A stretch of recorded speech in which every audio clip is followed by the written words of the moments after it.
नाजायज़ तब्दीली के साथ आई है, ये बायसे रहमत या बायसे ज़हमत, ये फरिश्ता अवाम को रिलीफ देने के लिए आए हैं या ये मौत का फरिश्ता बन के आए हैं। बात सिर्फ सादी सी है कि इन्होंने जो एक महंगाई का तूफ़ान उठाया है, आज मैं ये समझता हूँ कि चाहे वो फेडरल बजट था, चाहे वो प्रोविंशियल बजट है, इमरान खान की आप उस बात को याद करें कि ये डिस्टेबलाइज करने के लिए, ये उन फॉरेन ताकतों को तकवीयत पहुंचाने के लिए, मैं आपको एक छोटी सी मिसाल देता हूं।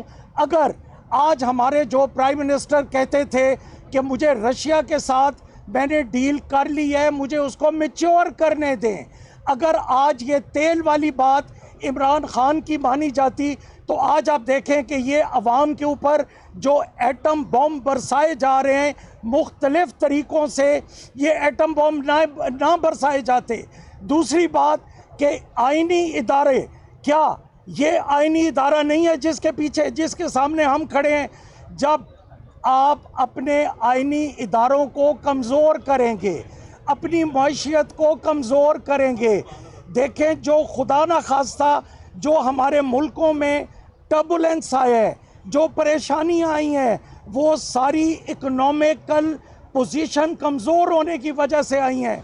आप लीबिया को देखें, आप इराक को देखें और इस तरह के सैकड़ों ममालिक को देखें जहां मैशियत कमज़ोर हुई। आजकल आप श्रीलंका को देखें, महंगाई बढ़ गई, आम बंदे की पहुंच से चीज़ें महंगी हो गई। उन मुल्कों की आप हालात देखें कि उन मुल्कों में अनरेस्ट होता है और उन मुल्कों में दुनिया में कहीं उनकी इज़्ज़त एहतराम नहीं होती।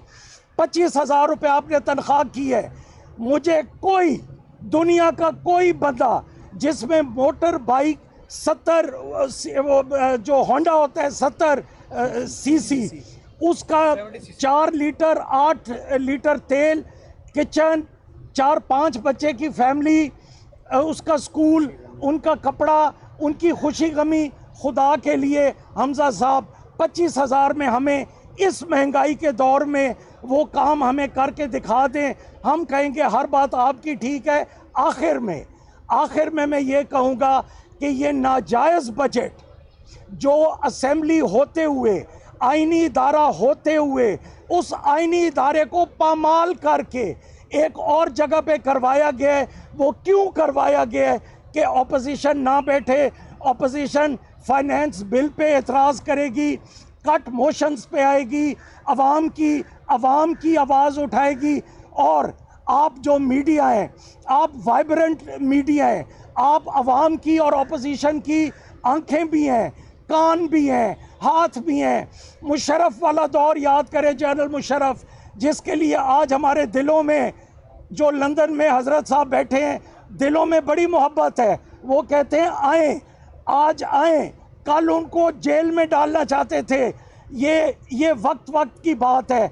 आप ये देखें कि जिस तरह वकला की तहरीक ने उस दौर में, वो सिर्फ आप लोगों की एक्टिविज़म से वो तहरीक चले थी। आएँ, हाथों में हाथ दें, इकट्ठे चलें, अवाम के हकूक़ के लिए बोलें, हम इकट्ठे होकर चलें। और आखिर में जो इन्होंने एक नाजायज़ बजट वहाँ छुप के दिया है, उसको हम कंडेम कर रहे हैं। इसका अगला मरला जो होगा वो रीगल चौक पे होगा, उसके बाद बीडन रोड पे होगा, उसके बाद हॉल रोड पे होगा, और एक दिन आपको एक नवीद सुनाई जाएगी कि मुबारक हो जी, बजट पास हो गया। हम इसको कंडेम कर रहे हैं, महंगाई को कंडेम कर रहे हैं, हम अपनी आवाम के साथ हैं। शुक्रिया। आप बिस्मिल्लाहिर्रहमानिर्रहीम। बहुत शुक्रिया जी। मैं ये समझता हूँ कि नकम्मी, नलायक, नहूसत से भरी इम्पोर्टेड हुकूमत ने तीसरी दफ़ा पाकिस्तानी अवाम के ऊपर पेट्रोल बम का बम जो है वो गिराया है।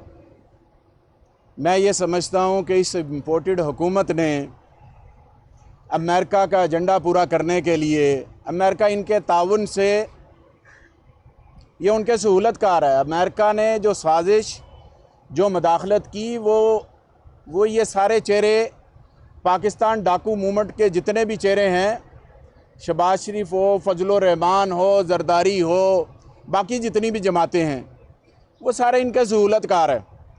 एक बुनियाद पर इन्होंने उनके साथ एग्रीमेंट किया है कि आपने पाकिस्तानी अवाम का जीना हराम कर देना है, और उन्होंने इनके साथ कमिटमेंट किया है कि पाकिस्तान के अंदर NRO 2 हम आपको लेकर देंगे। लिहाजा वो NRO 2 की तकमील होते हुए आप देख रहे हैं असम्बलियों में भी और असम्बलियों से बाहर भी, ये सिर्फ और सिर्फ अपनी ज़ाती फ़ायदे के लिए आए हैं, इन्हें अवाम से कोई गरज नहीं। ये किस तरह के इल्ज़ाम प्राइम मिनिस्टर इमरान खान पे लगा दिया कि ये वज़ीर आज़म होते हुए गरीब अवाम को सब्सिडी देता था। ये इल्ज़ाम है उस पर कि महंगी चीज़ें सस्ती रखने के लिए वो सब्सिडी देता था, ये उस पर इल्ज़ाम है। ये इनके जितने भी अरस्तू हैं, आपको याद होगा कि PTI दौर के अंदर 99 पैसा, 1 रुपये से 1 पैसा कम पेट्रोल महंगा हुआ तो चीखो पुकार शुरू हो गई। आज पेट्रोल 234 रुपये लीटर है, डीजल 264 रुपये लीटर है, और मुफ्ता इस्माइल कहते हैं पेट्रोल छोड़ दो। उसके साथ एहसन इकबाल अरस्तू कहते हैं चाय छोड़ दो। एक वक्त आना है चंद दिनों बाद कि फकीर आजम ने कहना है दुनिया छोड़ दे गरीब आदमी। अब वो हालात पैदा हो गए हैं। हमारे वजीर आजम ने टैक्स इकट्ठा किया और आलमी महंगाई और गरीब अवाम के दरमियान एक दीवार खड़ी करके खड़े हो गए। अजान होले फिर मैं बात करता हूँ।